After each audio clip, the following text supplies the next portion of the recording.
This is Winnipeg Sports Talk Daily with Andrew Hustler Paterson and Michael Remis.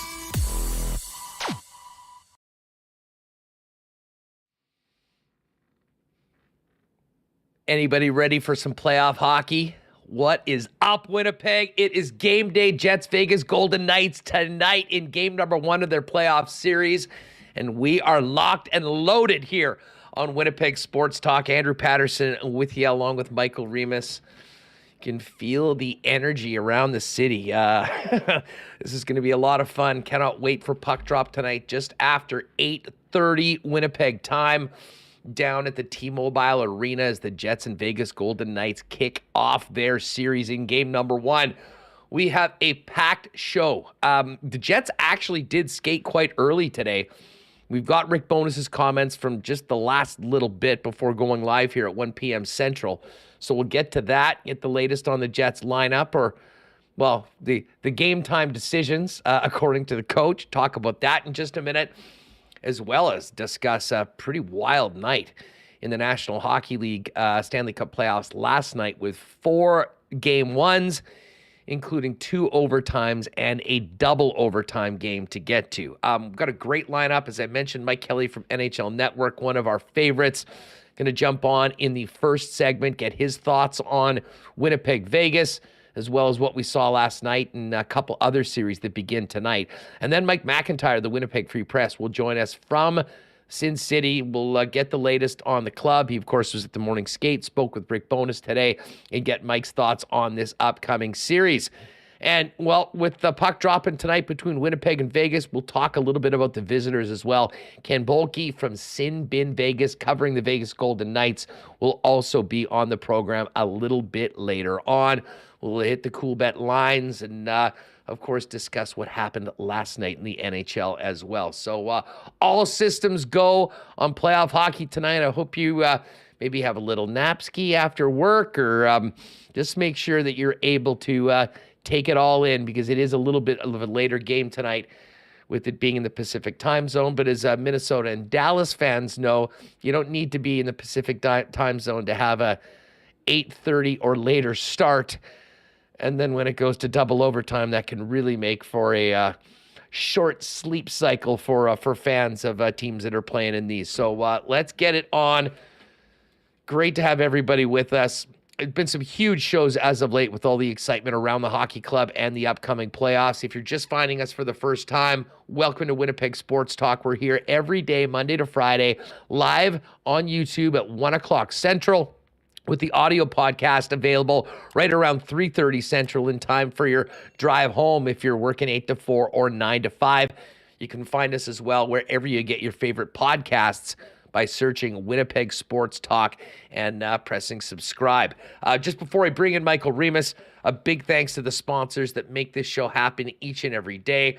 Our friends at Coolbet. Dusty's back. We just had a playoff edition of the Lock Shop. You can look for that on YouTube as well, at Lock Shop Bets.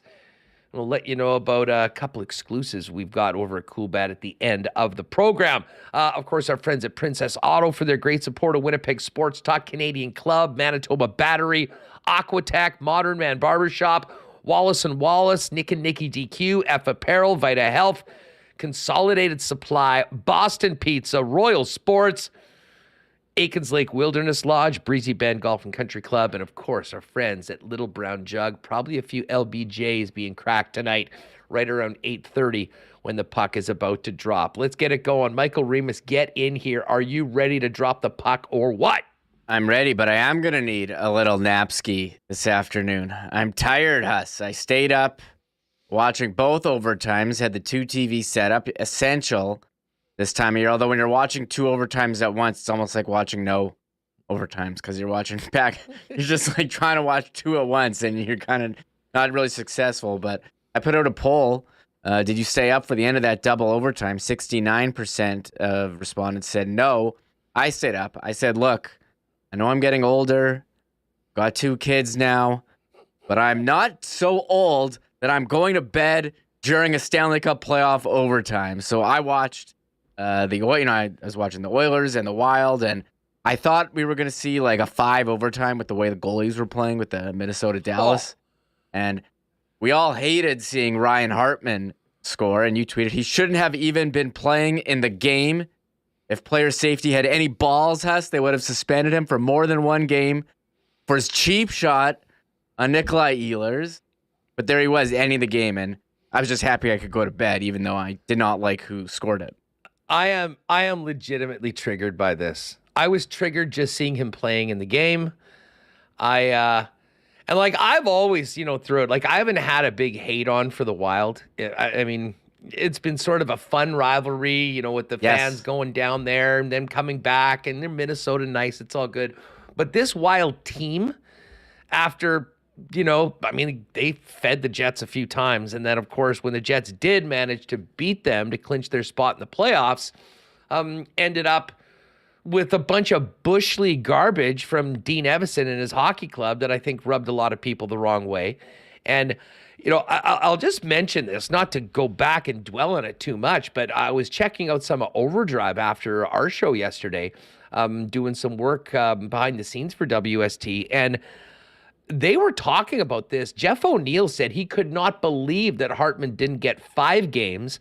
And there was a comparison to a certain Rafi Torres hit that got 20 games in that conversation from some guys that know the game pretty well. So it's not just people in Winnipeg that were amazed that that was such a relative slap on the wrist for a clear attempt to injure and cheap shot on a star player of the Winnipeg Jets.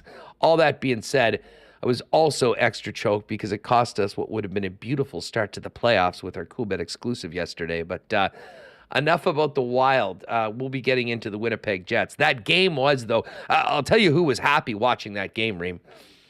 Fans of the Colorado Avalanche, and probably Avalanche. And listen, maybe we should be giving the Seattle Kraken a little bit more respect. I think most people, myself included, expect the Avalanche to move on through this series that'll get going tonight in Denver. But Minnesota and Dallas are beating the living hell out of each other. That was a physical, dirty, rough game. No surprise. That's probably not going to surprise any Winnipeg Jet fan that watched that game last week. The hit from Matt Dumba on Joe Pavelski, while ruled clean, and I think technically probably was, a real violent reminder of what can happen in the playoffs, and that's a huge, huge loss for the Stars.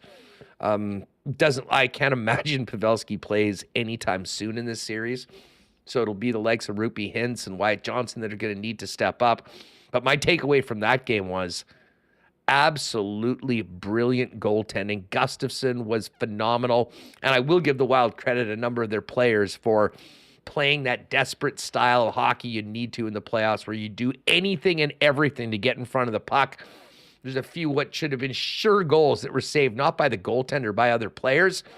And the Minnesota Wild have a big, big win in the longest game in their franchise history. So that was a hell of a way to start the playoffs. And then in Edmonton, you had the Kings come back from 2-0 and 3-1 deficits in the third period, tying it up in the waning seconds with the goalie pulled and winning it in overtime. And it was not a good scene at Edmonton. The amount of crap thrown on the ice afterwards by angry fans was maybe not what you'd expect or like to see in game number 1.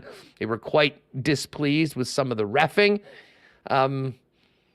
But the bottom line is, we've talked about this all, and you made the great point. I mean, LA, and we'll talk about this with Mike Kelly coming up, LA, a really, really tough matchup, I think, for Edmonton, as opposed to some of the teams that they could have played.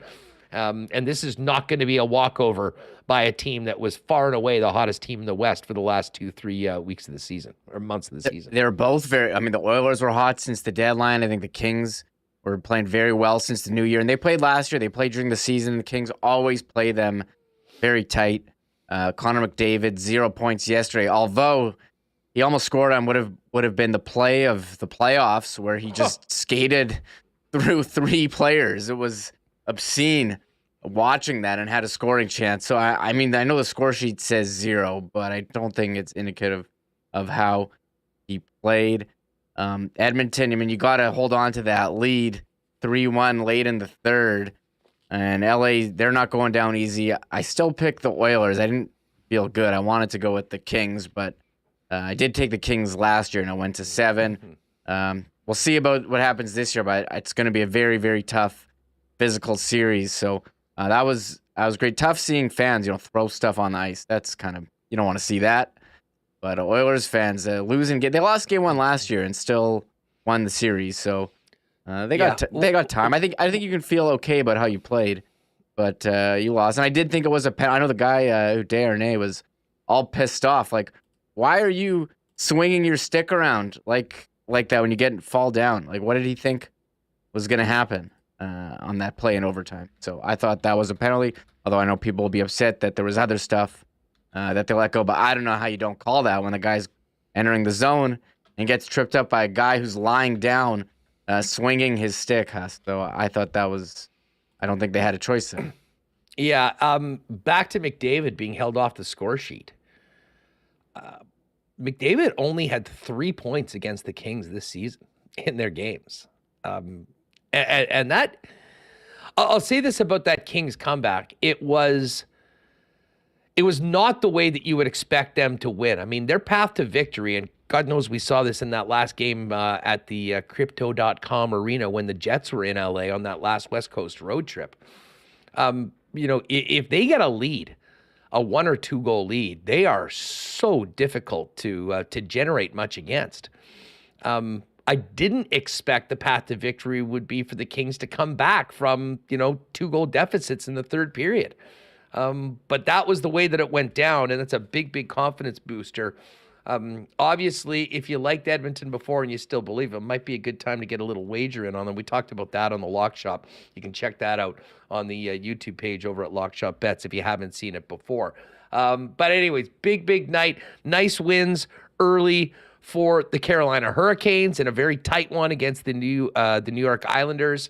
And the Boston Bruins looking every bit the part of that record-breaking team that, set a new standard for points in a season, wins, all that, taking care of the Florida Panthers in a game that had a lot of bite to it as well. It really was a fun night to get things going for the Stanley Cup Playoffs, Remo, and that was somewhat of an appetizer for the main event, which for pretty much everybody watching this program is going to be just after 8:30 tonight in Las Vegas, Nevada.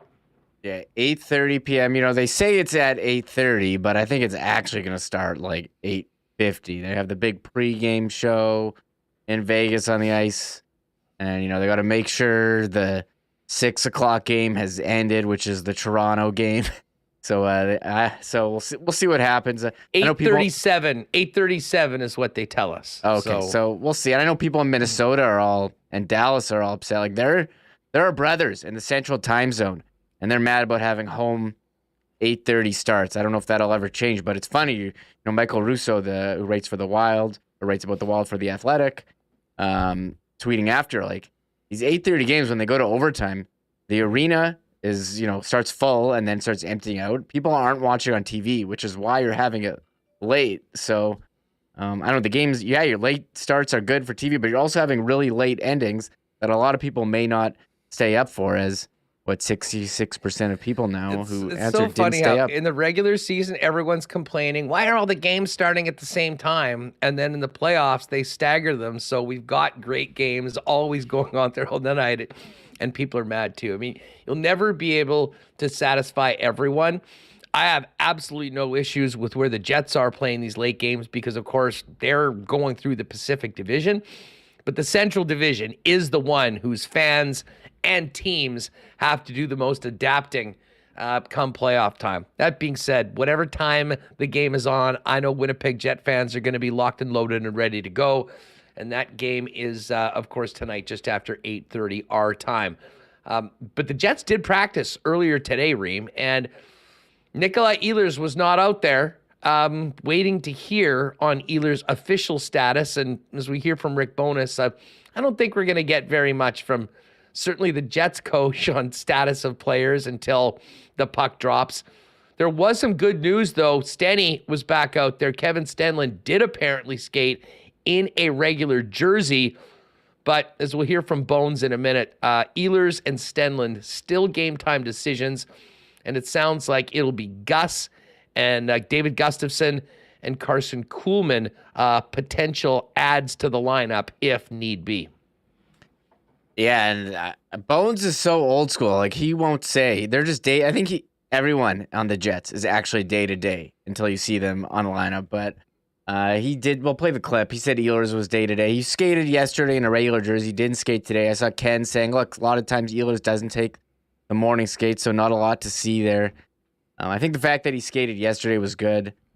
I guess we'll have to see because it is a true game time decision. That's what he said, but I think he's going to be in. Maybe Mike will be able to, shed some more light. But Ehlers said the other day he was good. He practiced, which was a, check mark for me. And Stanley said he's good. It's up to Bones. And I think Bones just doesn't want to tip his hand. I don't know what the difference is if your fourth line center is in or not. And you're going to have to put in the guy who scored, 0 goals in David Gustafsson. But, well, again, we'll see we'll have to keep an eye out for warm-up, I guess. Something to talk about here. Yeah, no, we certainly will get into that. Hey, let's do a why not question of the day for our friends over at Not Autocorp at Waverly and McGillivray. And speaking of our pal, Trevor Knott actually was with Mike and Ken, and shout out to Marshall Ferguson, who made the trip out from SoCal to Vegas and hooked up with the fellas last night. Very jealous that we're not there right now. Maybe we'll see what happens afterwards. But Vibe Check is in the chat. How do we feel about this series, folks? How do you feel about game one? How do you feel about the Jets' chances? Let us know in the chat right now. Oh, and by the way, I see Matthew Jansen in the chat. Matthew, I'm not sure whether you were with us at the end of the program yesterday, but loved one of your comments in the chat. We're going to be picking one every day throughout this week for a BP gift card. So send us an email, Matthew, to winnipegsportstalk@gmail.com and just let me know what the closest BP is for you, and we'll get that arranged for you to pick up in the next few days. But listen, let's get to the clips because the Jets did skate this morning. We'll have more from Mike McIntyre with boots on the ground in Vegas. But first things first, we need to know about Nikolai Ehlers. I picked him in my playoff pool last night. I am expecting him to play tonight. What did Rick Bowness have to say about Ehlers' status for this evening? Would he play at Coy? Well, here's what he had to say from just in the last hour or so down in Vegas. Game time decision. Okay. It was an optional this morning. Game time decision. Okay. As the same as Kevin. Okay. Kuhlman and Gustafsson both came off. They would be options if those two previous players would not be. They're the two options. All right, so there you have it. Bones, game time decision. I wonder if everyone's a game time decision at this point of the playoffs. All hands on deck for this one. But as Ken just asked and clarified, it'll be David Gustafsson and it sounds like Carson Kuhlman. That'll be the next up and in if another forward is needed. Rick Bowness talked as well about how they tried to maintain their end to the season momentum during this brief break, including that final game of the season where a number of the top players on the Winnipeg Jets sat out. Well, we had to address, we had to take look at a lot of video of Vegas, obviously. Some of the practices, drills were designed to work against what they're going to try to do. So, again, but it always comes back to us and making sure that we're playing our game. So we kept the focus as much as we could on that. Had a detail with the players exactly how they play, and we also kept emphasizing is more importantly how we play. And we have to play our game, and we're at our best when we're skating and we're aggressive, and that's our mindset going into the game. You know, it's an interesting one. I mean, not at all surprised that they would have spent plenty of time focusing in on video and, key matchups, things that the coaches will be wanting to do based on what Vegas does. But at the end of it all, Remo, Rick Bowness wants his team to put their best foot forward and be the best version of the Winnipeg Jets, the one that has played some phenomenal games this year and beat some great teams. And I think that the belief in that room has to be, and I'd imagine in the fan base, that if the Winnipeg Jets can go out and be their best, have Connor Hellebuyck play his best, that they've got a great chance to win tonight and win this series and move on to round 2. We're going to talk about it with Mike Kelly later. How, look, the Jets, yeah, they're the 8th seed, but they were in first place, through January there. And they have great players. And when they were having that slump, their best players were not being their best players. We talked so much about Adam Lowry, who had the scoring drought, Mark Scheifele, Pierre-Luc Dubois. It seemed like everyone was going cold at the same time. Kyle Connor. And they had this homestand here where they played great. They got back to their game. And I think if you're not picking the Jets, maybe it's because you're just not sure if we're going to see the Jets that played the last 2-3 weeks during that homestand or the Jets from that slump between January and March.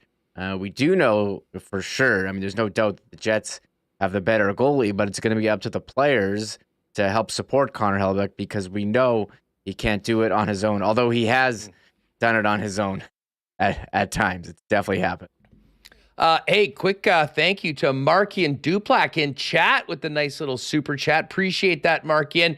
Jets split in Vegas equals good chance of winning the series. I'm with you, Markian. I think that if this team can get a win tonight to get off to a great start or at least come back with a split, the atmosphere will be cranked up even more than it already will be at Canada Life Center on Saturday afternoon and late on Monday night. And that certainly, to me, is the path to victory, getting off in a good start in this series and kind of building off that momentum that the Winnipeg Jets put together with their backs against the wall with their play at the end of the regular season.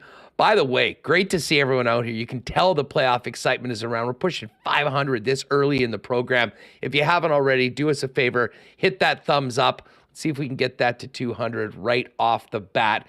Very simple and just helps us spread the channel. Lets more people and Jet fans find out what we're doing here on Winnipeg Sports Talk. Bones talked a little bit more about that momentum that this team built in the last few weeks and, his thoughts on the way they played their way out of that hole that saw them on the verge of losing that playoff spot they'd held for pretty much the entire year. The last couple of weeks have been much better, and because of that, we created a lot more offensive opportunities, and we scored some very timely goals.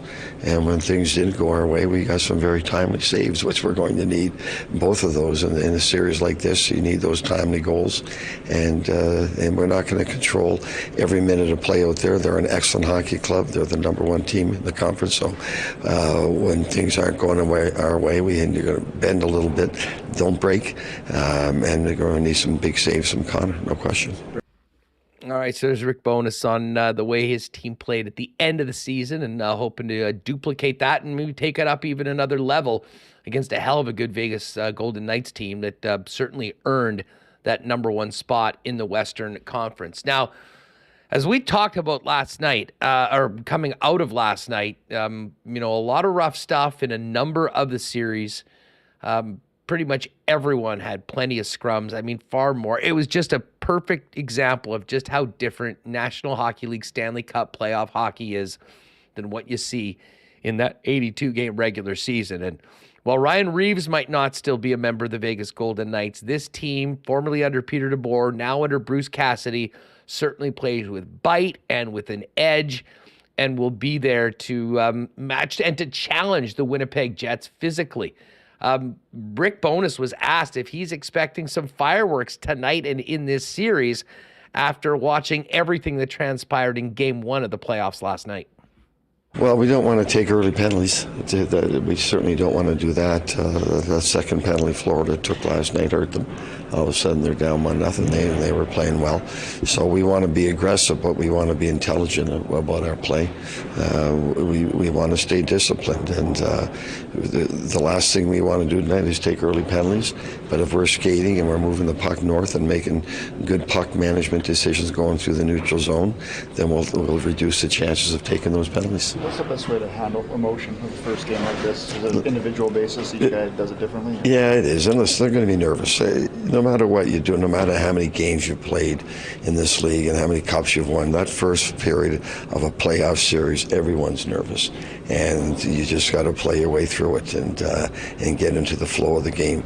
You know, I read some comments from the Bruins. They were nervous last night, and look at the season they had. So everyone tonight on both teams is going to be nervous, and you just have to play your way through it.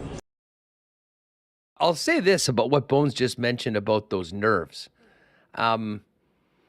I think the Jets are almost used to that. Yeah, maybe it'll be different, and probably it is. I'll give the coach the nod on that. It's a little different when the stakes are as high as they are in the playoffs. But, I mean, anyone that was in the building for the Detroit game, the New Jersey game, the Calgary game, I mean, these games down the stretch where the Jets were playing for their playoff lives, I think could feel that level of nerve, certainly in the building, but at times within the club as well. You'd certainly hope from a Jets standpoint that prepares them even more for the incredible challenge that awaits tonight at the T-Mobile Arena. One of the keys for the Winnipeg Jets to succeed in this series is going to be, certainly getting away from the perimeter, getting the puck into those high danger scoring chance areas, which, as we talked with Gary, teams have not been very successful doing as of late. But the other thing is getting the puck out, moving it efficiently, managing the puck well, and getting it out of their zone. And that will be a big challenge for the Jet defense in particular in handling the Vegas forecheck. Rick Bowness was asked about what are the keys for the Jets when it comes to beating the Vegas forecheck, which is such a big part of their identity. Play fast as we can. When you do that, your D, you've got to get back. Your forwards, you got to get back and help out. Make that first pass. Don't be looking for second or third options. We have to make that first option and go. And then once we get going north, keep going. We don't want to. A lot of east to west plays early through the neutral zone. We just want to play as fast as we can and take what they give us. All right, so there's Rick Bowness from post-morning skate today. Ehlers, Stenlund, officially game-time decisions. Ehlers did not skate this morning. It wasn't optional. Kevin Stenlund was out there in a regular contact jersey. Ehlers did practice yesterday with the club, so fingers crossed this is just the coach being coy, and the Jets will have their full lineup tonight when the puck drops just after 8:30. Mike Kelly of the NHL Network, one of our favorites, coming up in just a second. Looking forward to getting his thoughts on the playoffs overall, as well as Winnipeg, Vegas, and who he thinks is going to come through in that one. Just before we bring in Mike, a big thanks to one of our newest sponsors, Modern Man Barber Shops, who are now open with 8 locations in Winnipeg. 2 new locations as well, gang, on Pembina Highway, right close to Bishop Grand and the university. And out on the east side of the city, new one on Plessy Road. Modern Man Barbershops, phenomenal, and they offer a variety of grooming services, including haircuts, beard shaping, shaves, color services, and more. Book your look and an appointment at modernmanbarber.com or follow them on Instagram at Modern Man Barbershops, at Modern Man Barbershops. Listen, it's spring right now. It feels like the playoffs, but spring doesn't last very long, and then summer's going to be here. Why not make 2023 the year you take the plunge and visit aqua-tech.ca to design your own custom pool? The Aquatech team can provide on-the-spot pricing from designers as well as financing options that suit you. And Aquatech has done thousands of renovations, and with their foundation, let them upgrade any space in your home as well with whole home renovations starting at Aquatech. Aquatech's ready to make your reno dreams a reality. Learn more about design, pricing, and financing options at aqua-tech.ca. Well, we'll see what the battery is like in the Jets as they begin a game 1 of the playoff series tonight. One place I know has the battery for literally everything is Manitoba Battery down at 1026 Logan Avenue. As we switch seasons and you start working on maybe those summer toys, getting ready for the summer, whether it be boats and sleds, well, not sleds, hopefully the sleds are put away, skidoos, golf carts, and more. Manitoba Battery literally is the source for every kind of battery you could possibly need, all at the best price in town. And they'll save you time and money by delivering it to you anywhere citywide at a better price than you get anywhere else in town. That's right. No more fighting for a parking spot at Costco or waiting in line in Canadian Tire. Shop local and let Manitoba Battery bring the battery to you at the best prices in town. You can give Donnie and his staff a call at 204-783-8787. Order online at manitobabattery.com or give them a visit in person down at 1026 Logan Avenue. And a big cheers to our friends at Canadian Club, Canada's favorite Canadian whiskey, and also the official spirit of the Winnipeg Blue Bombers. Looking for maybe something a little different than beers tonight? Well, CC's always there for you, but how about the Canadian Club and Ginger Ale? It's now available in 473 milliliter cans at Manitoba Liquor Marts and at beer vendors. And we're counting down the days till we can enjoy a few CC and Gingers at IG Field watching the blue and gold this season. Canadian Club and Ginger Ale available at beer vendors, and CC, Canada's favorite, available at your local Manitoba Liquor Marts. All right, Mike McIntyre coming up in a few minutes, joining us live with the latest on the Jets prior to Game 1 tonight in Las Vegas. Right now, though, let's welcome in Mike Kelly from the NHL Network for his thoughts on night 1 of the playoffs and the Jets' chances against the Vegas Golden Knights. Mike, what's up? What did you think of Game 1? It was a good first night. I wish, maybe the 2 East Coast games had gone to overtime instead of the West games, but made the morning a little early. But it's awesome. I mean, it's just the best time of year, and you see the intensity level ramp up in the games. The games are different, and a lot of fun to watch. We can go any which way you want, but Minnesota winning that game the way that they did, and the Kings with the comeback they had, super impressive. I think the people that must have been the happiest would be Colorado Avalanche folks. Now, listen, maybe we're granting them the first round a little premature, so maybe it'll be Seattle, but I don't know what's going to be left of the Dallas Stars or Minnesota Wild after this series if they play at the pace and the rate that they did last night. That was and that was as physical as you'll see a game. It was dirty at times, and man, the emotions were cranked up to 11. Yeah, absolutely. I agree with you. If you're Colorado, if you're anybody, you don't want Minnesota. They're big, they're heavy, they're mean. Whether they win the series or not, they're going to take a chunk out of you no matter who you are. So that's what Colorado gets to avoid. In terms of the physicality in that series, like that, it's going to be an interesting thing to watch. We saw obviously the Dumba hit on Pavelski, and you wish Pavelski all the best, given the state that he left the ice in. They're not going to forget. You can't go out and just, go seek retribution and not worry about the score of the game and winning games. That's most important, obviously. But those guys are going to get their licks in on the Dallas side as well when they can. And they've got a lot of guys that can do it. So it'll be fun. Well, one of the other things about that Dallas-Minnesota game before we move on was the fact that Ryan Hartman scored the winner in double OT. And I can tell you there's a lot of people here in Winnipeg, myself included, that thinks it's a joke that he was even playing in Game 1 of the playoffs, considering that cheap shot he did on Nikolai Ehlers in the 81st game of the regular season. Yeah, I think that if that's the opinion of some Jets fans, they're definitely entitled to it, and they might be right. I thought it was going to be more personally. It wasn't. Now, again, you always have to consider, well, the playoffs are coming, and missing playoff games is different than regular season games when it comes to supplemental discipline. So I'm sure that was a consideration, but I wouldn't blame Jets fans for thinking that way. Mike, what did you make of the Edmonton-LA game? Edmonton up pretty much the entire game. LA coming back with 3 in the third, tying it with 16 seconds left, and then winning in overtime. Edmonton had been incredible in the final half of the season. I mean, right there with the Boston Bruins since January 1st. And yet they find themselves now down 0-1. And you could just feel the tension of their fans. Many of them not very well behaved, for the record, at the end of the game. But that's a tough way to start a series when hopes are so high. Certainly is. I'll give credit to LA, first of all, for the comeback and what they did. Arvidsson had a good game. Kempe had a great game. Kopitar had a great game as well in some areas. So credit there, but that's a game that Edmonton threw out the window. And Edmonton should have won it. They were the better team throughout the game. They controlled the pace of the game.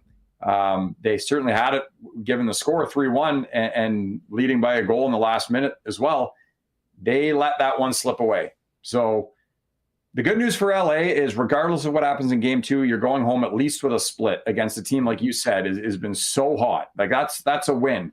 They have a chance to go home up 2-0. So that's a huge momentum swing in that series that just started. But that really should have been Edmonton's game to win, and they didn't do it.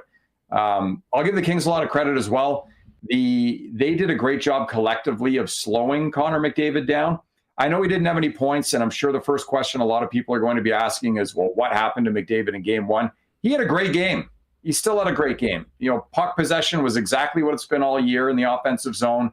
He had a couple looks off the rush. He had those quality shots from the slot that were either in line or above his season averages.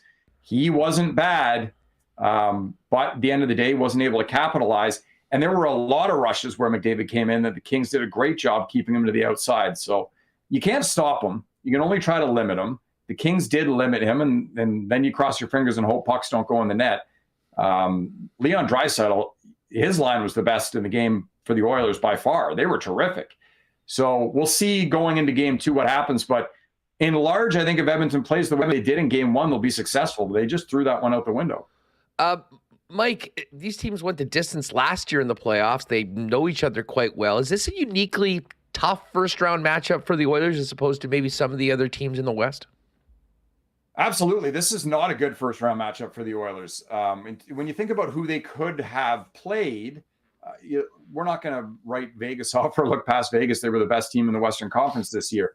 Beyond that, any other team they could have played would have been a better matchup for them, in my view. The Kings, they're going to struggle to score in this series, especially without Kevin Fiala.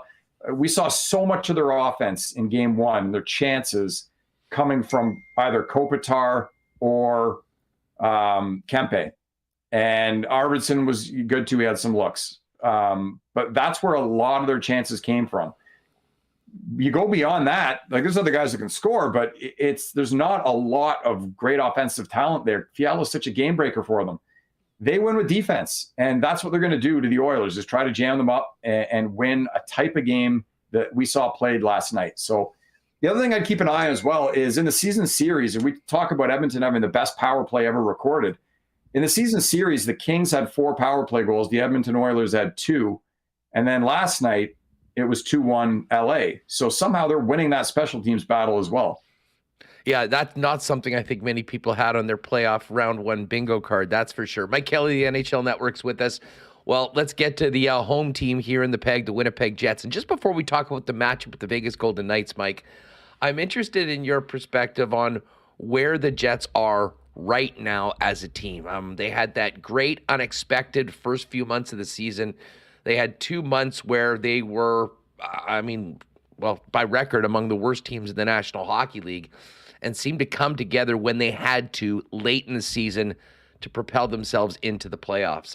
It's been a really weird path, but here they are. What do you make of the Winnipeg Jets finishing up the regular season? And could the way they finished the year maybe help them early on in this series against Vegas? I think so.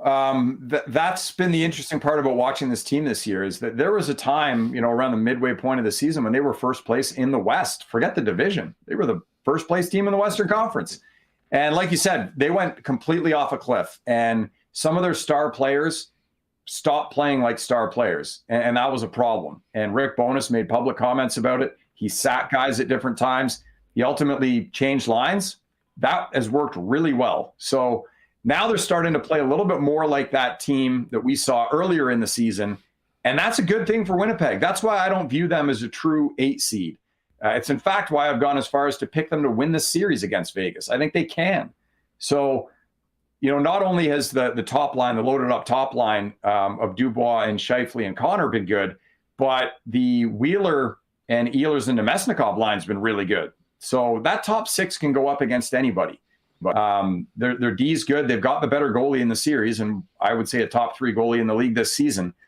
So I think there's a lot there. There's a path to victory for Winnipeg here. Again, Vegas is a top team, very good defensively, had a great, second half of the season as well, post-trade deadline, all of that.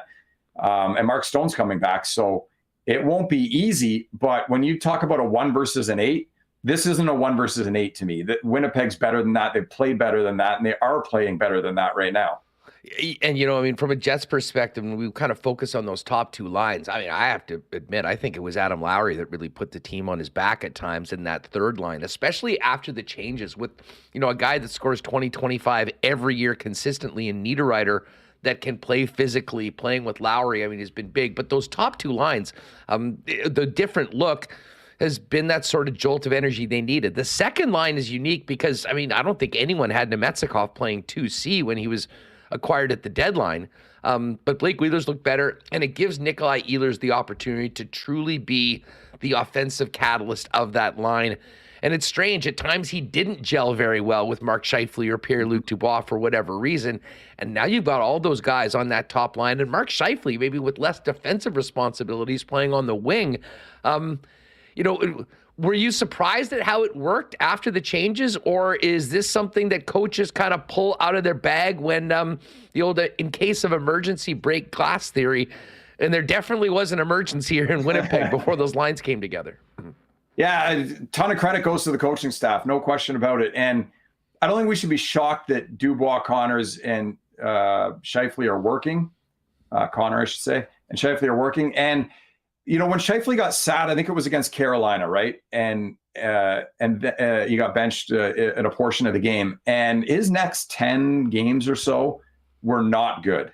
Like across the board. There's a metric that we have here that we've created that just evaluates a player based on his game, an overall number, right? A lot of little inputs go into that. Some of his worst games of the year came in that stretch of 10 games after he got sat. So it was completely justified to make a decision like this. And I think, again, that's where you take away some of that defensive responsibility like you talked about. And he's an incredible playmaker. We know he can score 40 plus. He's a great goal scorer. Let him do that. And let other guys worry about, some other areas of the ice where he doesn't have to cover as much. It's worked out really well. The thing that surprised me the most is, like you said, how good that Nemesnikov, Wheeler, and Ehlers line has been. Like I haven't looked at this at the last week of the season or so, but I was going through this towards the end of the season, just looking at, their impacts on the ice. They had been on at 1 point for 7 goals and none against, playing really, really well. So, and then you talk about a very physical, good third line that you can put up, I think, about up against just about anybody. They're positioned pretty well. Now, Vegas is going to throw a lot of problems at Winnipeg. I'm interested to see how the Jets are able to defend, especially in the defensive zone, against a Vegas team that can whip it around really well and has a lot of really good offensive talent. Winnipeg at the start of the year, they were fine defensively, which is better than they've been in recent years where they've been bad defensively. If they can do that again, they'll have a chance. But we just, it's hard to know what you're going to get exactly when it comes to team defense. Bruce Cassidy seems to win 50 games no matter where he is, and they got it done. And I mean, credit where credit is due. This is the number 1 team in the Western Conference. They did it without their captain, Mark Stone, for half the year. Yeah. And they did it with a carousel of goaltending. What are the keys to the Vegas Golden Knights attack, and what has made them the number 1 team and the number 1 seed hosting the Winnipeg Jets tonight when you look back at their body of work overall, Mike? Yeah, they're incredibly stingy defensively. So that's where you can get away with having a rotating cast of goalies and still be successful. And that comes from Cassidy's days in Boston as well. I think what you've seen out of the Bruins this year is they haven't gotten away from that, but they've opened things up offensively a bit more. I think they felt they were a little bit restricted in what they could do because the focus was so much on defense. That's what Jim Montgomery's done. Bruce Cassidy still is preaching that style of game, but in Vegas, and they don't allow a lot at all. So it's going to be difficult for Winnipeg to generate offense against that team. And then, you've got Laurent Brossoit, who's at a great stretch down towards the end of the season. He's played really well, but again, he's also helped by that really, really good team defense. That'll be the battle for Winnipeg trying to get through that. And that's how, similar to how Boston overcame some key injuries at the start of the season, how Vegas at times can overcome some key injuries as well. When you have smart players that are committed to playing really good team defense and then building out your offense from there, you can win a lot of games. Colorado's done the same thing this year with all the injuries they've had. Their offense is down a little bit. all their defensive key stats are basically what they were last year when they won the Cup. So win that first, worry about the offense second. Vegas really hard to create offense against. That'll be a challenge for the Jets. Well, and Mike, I mean, you mentioned earlier that you've actually went so far as to pick the Jets. Listen, they are a underdog, but not a massive underdog. And looking at, all sorts of different models when they put these two teams together, more often than not, at least models are showing that this is basically a pick 'em. Why is that? It's a good question. The model that I use, Sport Logic, we've got Vegas at 62%, so that is a significant advantage. But again, I talked about this with the Carolina Islanders series as well, where you're looking at a season's body of work, right? You can't evaluate the Carolina Hurricanes and what they've been all year because they're missing Svechnikov and they played 500 hockey for the last month and a half. Now they look good and they won the first game of that series, but I think it's tighter than 60+%, which we have it at. This series, to me, there's a little bit of that in there where Winnipeg has been playing a lot better very recently. Whether that translates or not, we'll see. They clearly have the advantage in goal. They're not as good defensively as Vegas. Their top 6, top 9, whatever you want to call it, I think is pretty darn close. So you start to look at it that way. It gets tighter and tighter. Now, all things being equal, look, if I had to bet my house and my nice little bookcase here on a team to win this series, I would probably pick Vegas. But I think there's enough there as an underdog to be confident that the Jets have a real shot at winning this series. And the one thing I looked at as well is over the last 10 years in the first round, 40% of low seeds win the series. So roughly 3 teams that are the lower seed in the first round this year, if you do the math, should win the series. So then you got to figure out which of those 3 are likeliest to do it. And that's how I kind of went about the exercise myself. And statistically, the odds, everything I talked about before, Winnipeg, no, they are not one of those closer ones that seems positioned to do it. But I just think there's enough there that's similar and even tilts in Winnipeg's favor that they've got a real shot at it. Mike Kelly of NHL Network is with us, getting ready for Game 1 tonight between the Golden Knights and the Winnipeg Jets in Las Vegas. You mentioned Connor Hellebuck, and I think any confidence the Jet fans have about what their team's able to do in the playoffs starts with the guy in net. Goes without saying that he'll need to be brilliant and need to be the best goaltender. But outside of the net, if the Jets are going to win, what do you see as the keys to victory for the Winnipeg Jets to escape this 7-gamer and move on to round 2? I think they've got to find a way to get inside in meaningful scoring areas against a Vegas team defense, but defense core as well, that is not shy to be physical and is tough to get inside on. That's something I'll be watching. Like, I don't want to, if I'm a Winnipeg Jets fan, I don't want to see Winnipeg skating around the O-zone and rotating their D and their forwards and working the puck on the perimeter a lot, but not getting it into the middle. Vegas will give you that a little bit. And having that O-zone time is not a great reflection of creating offense. It'll help you actually defensively because you're never going to give up a goal that way, but they need to find a way to make whatever O-zone time they create, and they're really good at it, meaningful. So no empty calories. That's, I think, going to be a focus for the Jets. Their O-zone possession numbers are high. They know how to get the puck and work it in the offensive zone, but can you get inside to the net front, create quality looks against Vegas?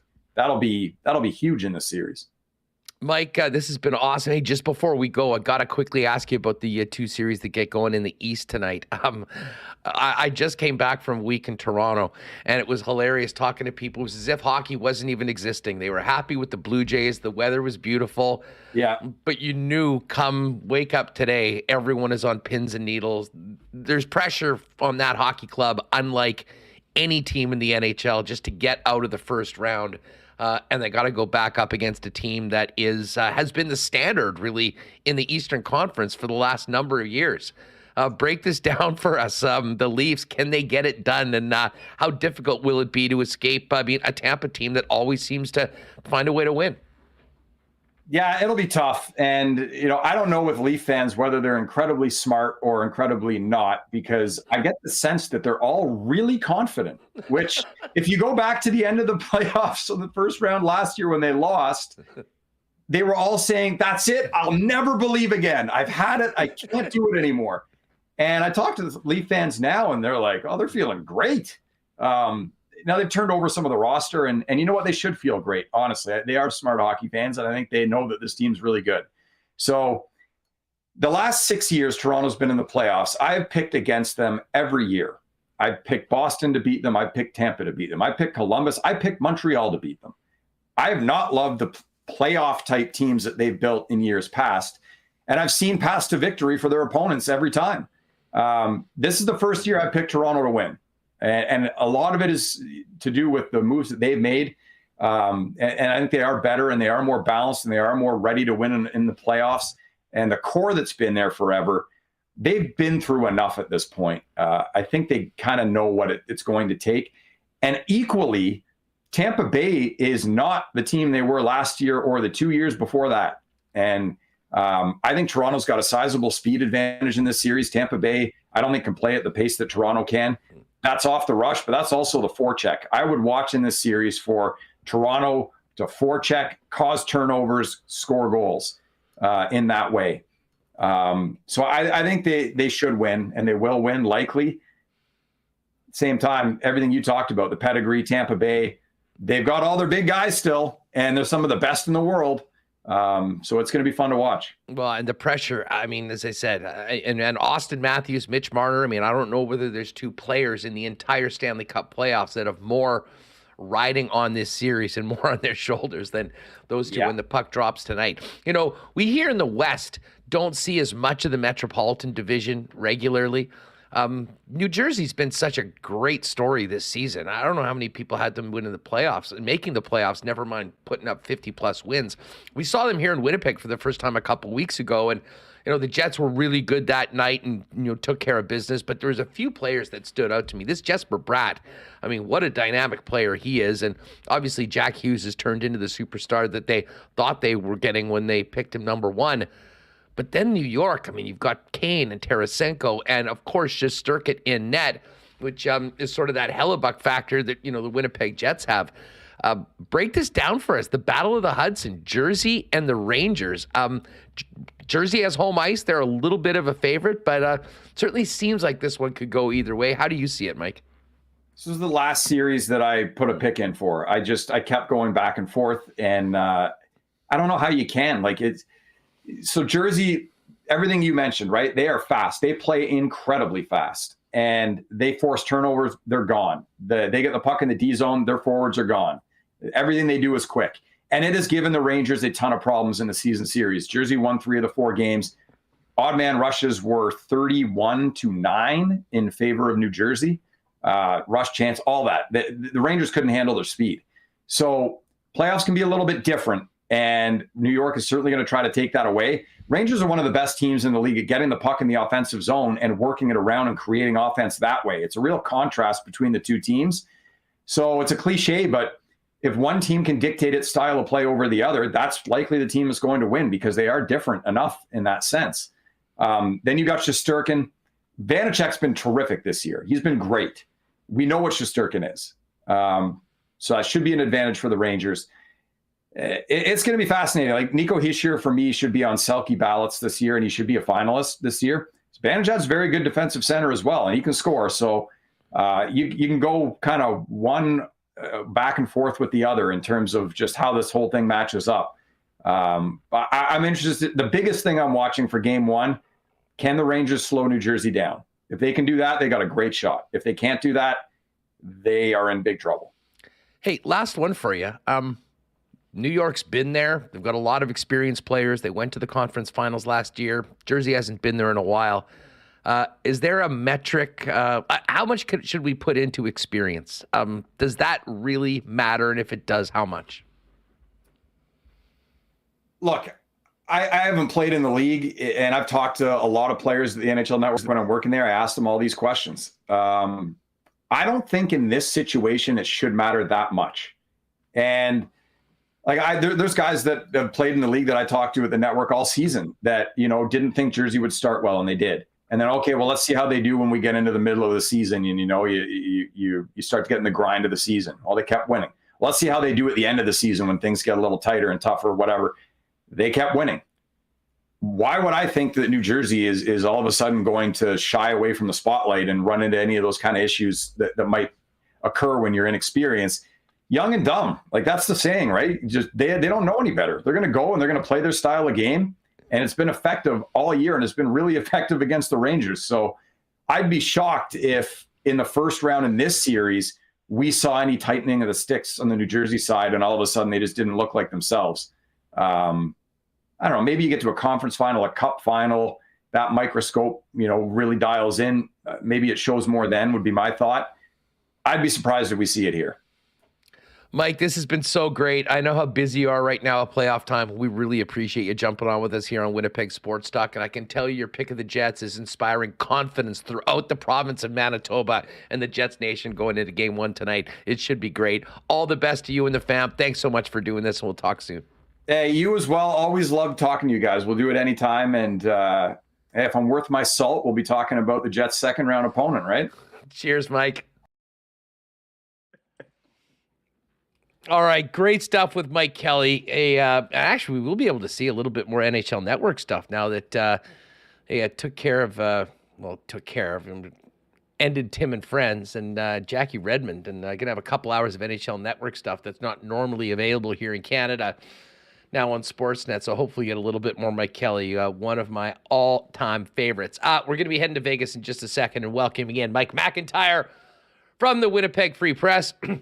Before we do that, got to thank our friends at Vita Health Fresh Market for their support of Winnipeg Sports Talk, a great family-owned company owned and operated since 1936 with great prices on natural organic supplements, beauty products, groceries, and Winnipeg's largest assortment of local products, too. Guys, if you had your healthy fats today, yeah, there is such a thing. Omega-3 fatty acids are beneficial for your skin, brain, joint, and heart health. That's where Health First Omega Supreme comes in.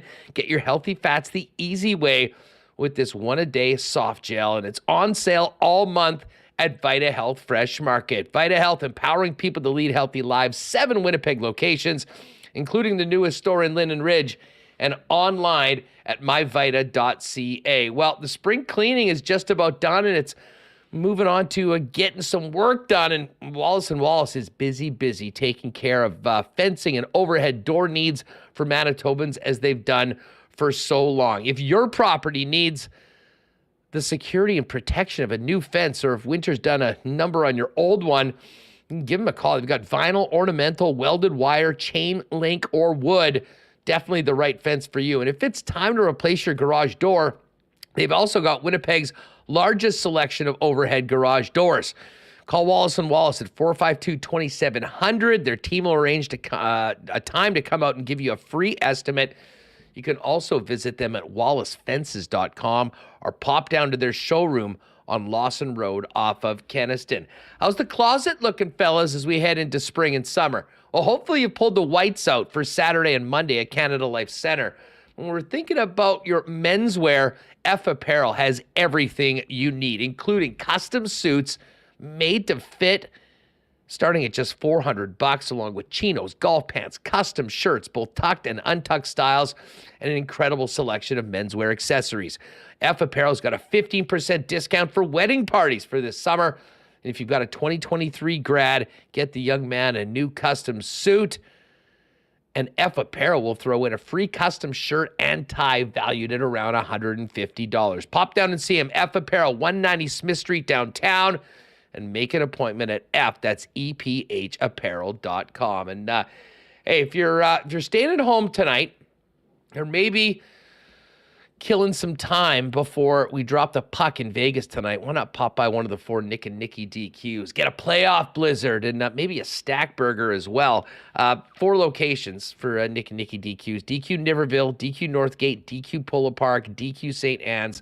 The best selection of ice cream treats around, unbelievable food options. And if you need a DQ ice cream cake or blizzard cake for an upcoming event, maybe a playoff watch party, they'll do it up for you as you need, custom made. Hit them up on Instagram if you'd like at DQ Manitoba, and they'll be able to get that sucker made up just as you like it for a quick and easy pickup at any of the 4 Nick and Nicky DQs. All right, back down to Vegas we go, and we welcome in Mike McIntyre of the Winnipeg Free Press. Mike, what's going on? How are you?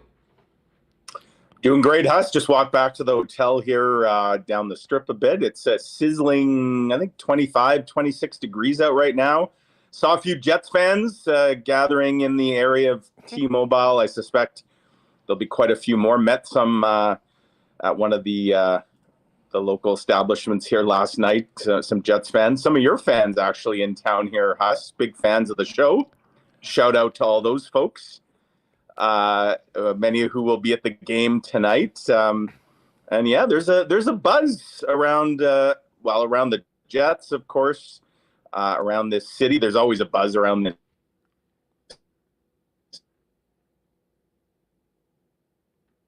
We just dropped Mike. It's kind of just in the air. Honestly, Huss, I don't know about you. I have no idea what to expect tonight. Just absolutely none. The Jets could come out and look terrific.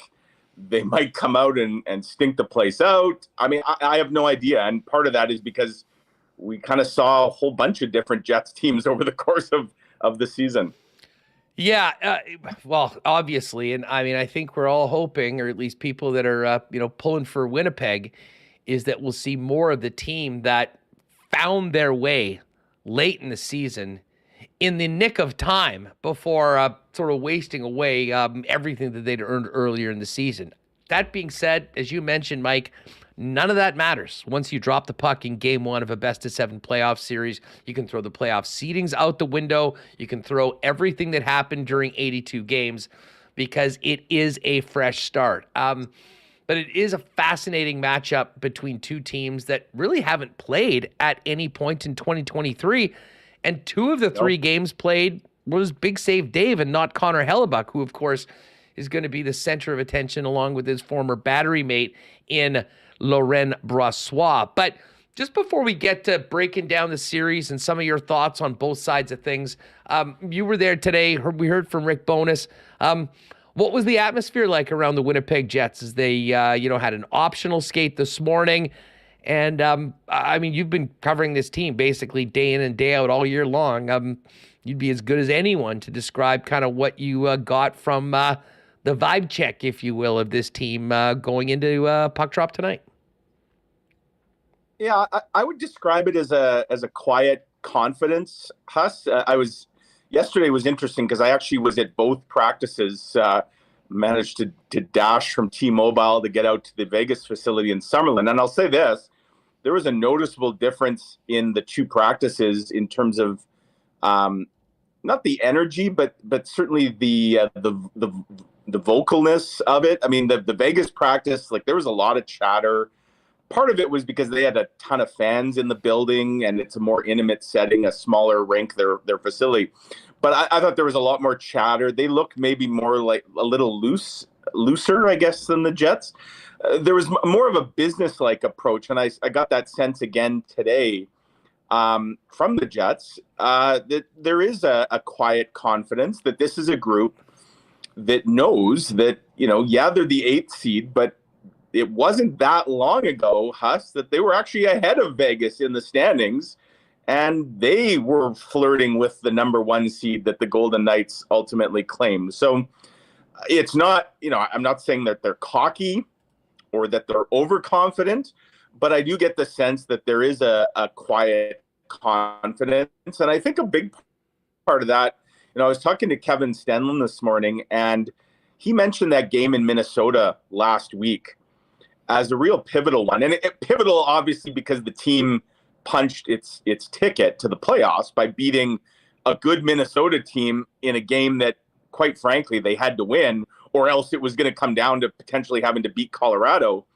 But I think the fact they went into enemy territory, they played a team that they hadn't played very well against all year, and they were battle tested, and we know what went down in that game. But the way they kind of came out of that, like that was a playoff game, albeit game 81 of the regular season. And so I think they have that body of work to draw upon, that they handled adversity and hostility and all that pretty well.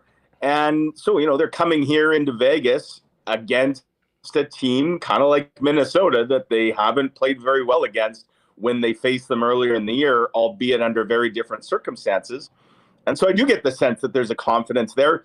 But Huss, there's also a bit of an air of mystery about what the lineup will look like tonight. Kevin Stenlund told me that he feels he's ready to go. Rick Bowness called him a game time decision. I dare say, no disrespect to Kevin Stenlund, not nearly as much turns on his availability as it would on Nikolai Ehlers' availability. Ehlers has now told us twice, Saturday and again yesterday, that he's good to go, but he didn't skate this morning. Now, a few other guys didn't skate. It was an optional. Again, Rick Bowness wouldn't commit to him playing.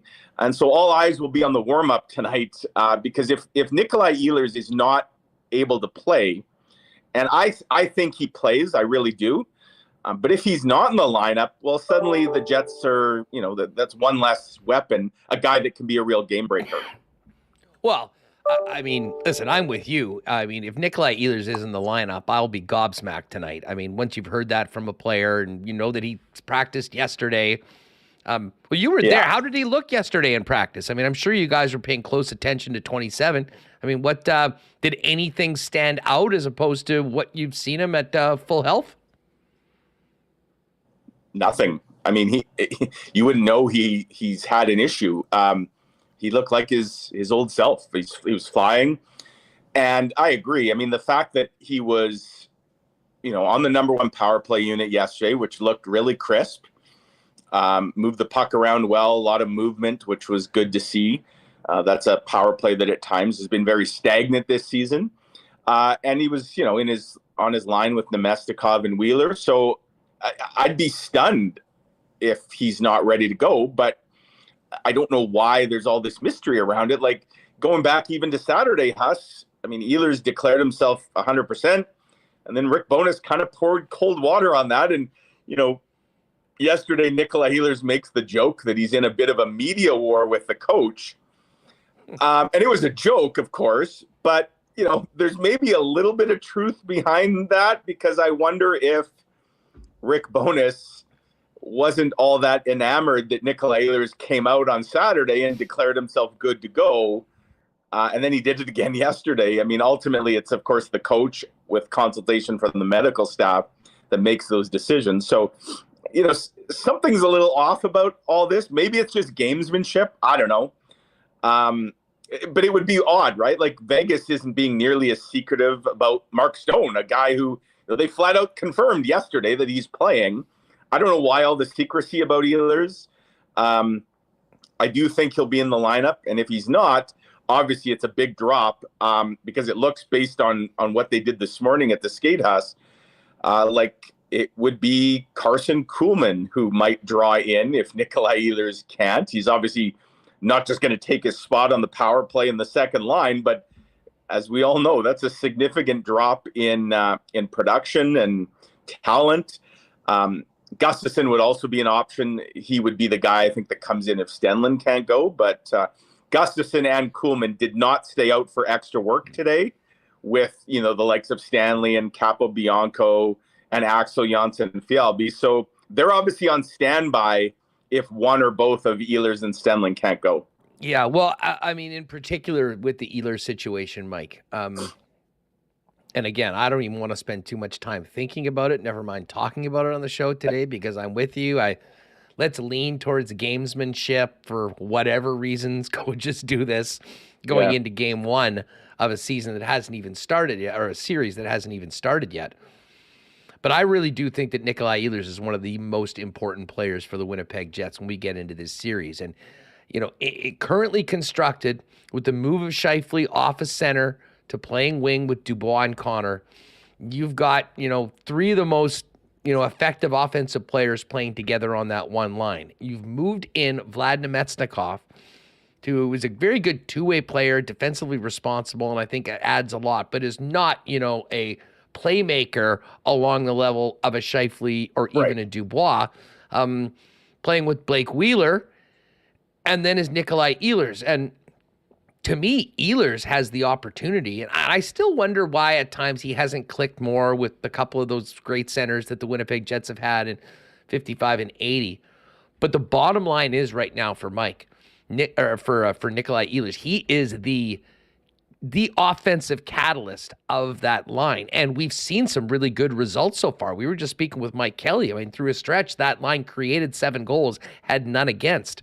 If they can get a win on line 2 matchups, and continue to have success with the number 1 line, and maybe the most important line of all of them is Adam Lowry's line in this matchup against Vegas, it puts them in a very, very good situation. But if Nikolai Ehlers isn't available for whatever reason, I think you go from, I mean, it completely shuffles the deck chairs. I'd imagine Niederreiter probably moves up. I would imagine Morgan Barron moves up. And I think that certainly takes a little bit away from both of those lines, but I think it also really affects the 4th line, because the 4th line as constructed right now with Morgan Barron playing the way he's playing and Stenlund and Menelainen, I think has really held their own. So, I mean, the trickle-down effect of a potential loss of Ehlers would be a big, big factor, and something I think most people listening to this program right now don't even want to think about. Yeah, so we don't want to speak it into existence or manifest it. And, you know, the other thing, Huss, that you didn't mention, but I think is going to be crucial, and we saw it already in night 1 of the playoffs last night. As always, special teams, power play can be such a big factor. And Nikolai Ehlers on that top power play unit, where they have him playing, that's spot, and, you know, him kind of coming downhill the way they have it designed, is even when they weren't scoring, they were looking a whole lot more dangerous over the last couple of weeks. And a big part of that, I think, is Nikolai Ehlers and what he brought to that power play. So not only, as you point out, do you maybe go from having 4 nicely balanced lines where even your 4th line can eat up some zone time and you're comfortable putting them out, you know, in pretty much all situations. Now maybe you're almost more of a 3-line team. You don't have nearly the faith in your 4th line, but also your power play, which you hope can get you a big goal or 2 here in the series, is not nearly as dangerous. So, you know, I think for all those reasons, like if Ehlers is saying he's ready to play, I mean, what would be the point of being overly cautious? Playoff run, but you want to get going off on the right foot here, and so I think Nikolai Ehlers plays tonight, and I think the Jets are banking on Nikolai Ehlers playing well, and if he does play well, it certainly improves Winnipeg's chances of winning this series. Well, and you brought up the power play, and that's a perfect segue into the special teams battle in this, in this series. And I'm with you. I mean, many of us, and we've certainly talked about it on this program in hits over the past number of weeks. When the power play was struggling the way that it was, there were questions as to why the heck is Ehlers not on this group? What can you do to get him on? He's so effective with gaining the zone. We saw it happen, right, and it has certainly made a difference. I mean, the power play has looked different. It has looked more effective. They've had more success in the bottom line, which is scoring goals, which goes, to say that's very important when you're talking about a series where, one goal can be the difference from, winning or losing a hockey game. And when you look at the breakdown of the power play for the year, the Jets, I think, are 19.2 and Vegas is at 20.2. There's a few teams in between them, but basically relatively close. The one special teams advantage, or the real difference, is on the penalty kill. And the Jets, I believe, have about a 5% better PK than Vegas does. And the one thing, through the good and the bad of this season, Scott Arniel's penalty killing group, has been near the top of the league. And Connor Hellebuck is a big, big part of that. But, Adam Lowry, Mason Appleton, we could go down the list of the guys that have been contributing in that way.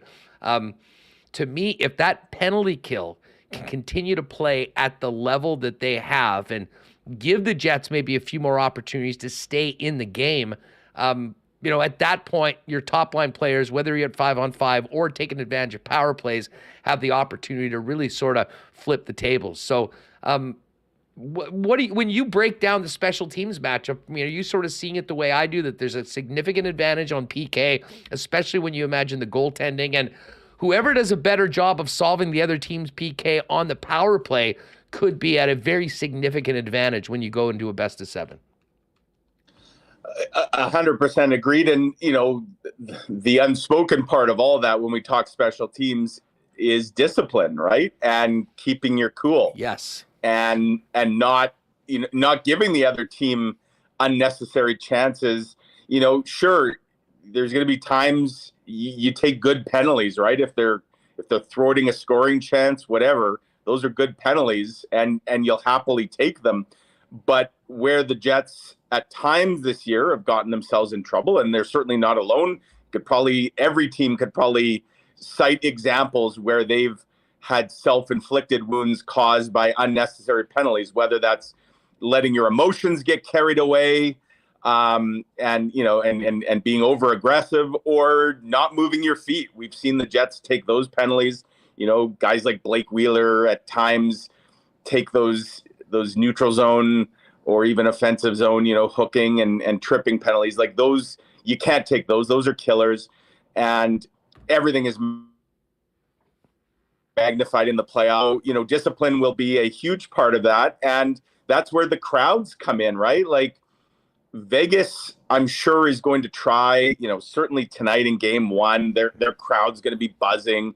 Those first few shifts, they're going to have guys like Keegan Colasar out there trying to run everyone through the boards, throw some big hits, get the crowd going. And it will be incumbent on the Jets to try and weather that storm and to not get caught up in kind of the emotion, or don't find the moment too big that they can't handle it. And same with on home ice when the series shifts. I mean, not get carried away by trying to do too much to get your fans going that you actually become almost unhinged. And it was interesting, Huss, watching the Dallas-Minnesota game last night. You're reminded of how differently the game gets called. And I'm not even talking about the Dumba controversial hit. I'm talking about everything after. Those two teams for a large stretch of that game looked like they were out to try and kill each other. And the referees, at least in that game, seemingly were letting everything go. But at times, the play was bordering on unhinged. And it's thrilling to watch. It's one of the reasons we love playoff hockey. But for players, it can be a real struggle to just stay in the moment, not get carried away, and do something that you'll regret, such as taking an unnecessary penalty. So we'll see if the Jets can stay disciplined. They were pretty good if you look at the whole body of the season. I think they were a fairly disciplined team, but we did see times when they would be their own worst enemy, and they simply can't afford to do that here. Hey, over 600 in the chat right now. Welcome, everyone. Hit that thumbs up, and if you haven't already, hit that red subscribe button. Welcome to everyone new. We're going to be here every day, Monday to Friday, 1 p.m. Central, so join us live on YouTube, and you can also grab Winnipeg Sports Talk on the podcast wherever you find your pods. Just search Winnipeg Sports Talk. Mike, two things came out of that Dallas-Minnesota game from my perspective. Number one, I was completely triggered when Hartman scored the winner. He should not have been playing in that game if NHL player safety had the stones to, suspend a guy for an obvious cheap shot. I do wonder if that was Mitch Marner and not Nikolai Ehlers or somewhere else, whether that might have been taken a little more seriously, whatever. But I got thinking about Pierre-Luc Dubois. And you mentioned about discipline. And you meant, I mean, Dubois, it's such a fine line on both sides. I mean, he's big, he's strong, and he can be that guy that does those cantankerous things to opponents and obviously can back it up and can score. But he also sometimes finds himself getting so involved in those sort of things, it can be a detriment to him, his line, and his team. What do you make of just the Dubois factor in this series, what he brings as a number one center right now in a very offensive line, but also his knack for both drawing and taking penalties and how that could affect any game in this series? So, we talk a lot about plus minus, right? And in the goals for and against, when you're on the ice, and the value of plus minus, I think at times there's too much value put on it. Pierre-Luc Dubois is an interesting guy because when I think of plus minus, I'm not talking about goals for and against. I'm talking about penalties for and against. And when Pierre-Luc Dubois is on the plus side, when he's a plus player, the Jets usually are winning hockey games because Pierre-Luc Dubois is getting under the other team's skin. He's making friends or enemies, and goading other teams into things that, and then he's often then on the power play that's trying to punish them for their sins. When he's a minus player, and we've seen that at times when he lets his emotions get the best of him, then usually things are not going well for the Jets. He's frustrated and he wears his heart on his sleeve. It's one of the things you love about Pierre-Luc Dubois. His give a crap meter is always dialed up, right? But sometimes it's too high in a way. So for sure, he's a wild card, for a few reasons, Huss. The ability to draw penalties, but also take penalties, that'll be something worth watching. But just his size, he's a guy that is built for playoff hockey. And, he had that big coming out against the Leafs a few years ago, right? When he had the hat trick with the Blue Jackets, and that put him on a big stage. So he's got a chance. He was talking the other day about how amped he is. The last time he was in the playoffs, there was no fans in the building, and he's a guy that can feed off that emotion. So he's a guy to watch very closely in this series, because I agree, as much as we talked about Nikolai Ehlers and how he could be a wild card, a game breaker, Pierre-Luc Dubois has all the tools in the world to be the kind of player that can kind of put a team on his back and help lead them to great things. But he's got to toe that line, and I'll be fascinated to see how he handles that, early in this series. Well, and Mike, in a lot of ways, the first year when Dubois came here, things didn't go well for him. You mentioned about the playoffs, playing in front of no fans. This series, this moment tonight, in a lot of ways, is the reason why the Winnipeg Jets made the trade that they did and acquired Pierre-Luc Dubois. It was to have that physical center that they didn't have in Mark Scheifele, that could go up and be a guy that could go head-to-head, do all of those things. And regardless of what Dubois' future is in Winnipeg, for him personally, for him, the team right now, for his value if he's ever being traded, but most importantly for this series right now, to me, he might be the most central figure, at least when we're talking about forwards in this lineup. Non-Connor Hellebuck variety, yes. Exactly. And I think Josh Morrissey is going to be a player that, is going to play huge minutes and will have a massive impact on the game. But, considering the guys that he's playing with right now and what will be hoped for and expected from that group and everything that he brings, this is Pierre-Luc Dubois' time to make that trade look good for the Winnipeg Jets, regardless of how things end up with his time here in Winnipeg. For sure. And he should be a highly motivated player, as you point out, Huss, whether he's playing for his next contract here in Winnipeg or his next contract with another team. All the Jets care about is that he's their guy right now, and he's capable of doing very special things. So a motivated and on his game, Pierre-Luc Dubois can be a difference maker for sure. And, Josh Morrissey, as you say, can be another one. I suspect Josh Morrissey, Vegas, they've got some heavy forecheckers. They got some guys who like to throw their weight around. They're going to be coming for the Winnipeg D. They're going to be trying to, Bruce Cassidy yesterday talked about how Winnipeg likes to get their D involved and how they have some guys that can be neutralizers. He was talking about Keegan Colasar, for one, who I had a great chat with yesterday and I'm writing about today. So, there's going to be a physical price to be paid. And again, that goes back to things like discipline and reining it in, because there will be times, I'm sure, probably quite early. We saw the temperature get ratcheted up in some of those games yesterday very quickly.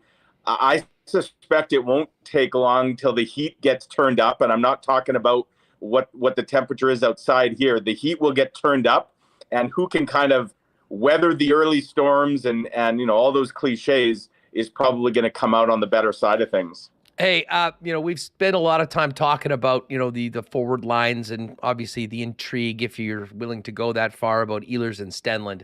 But before we go, Mike, I know you've been in both rooms. You've talked to the individuals involved.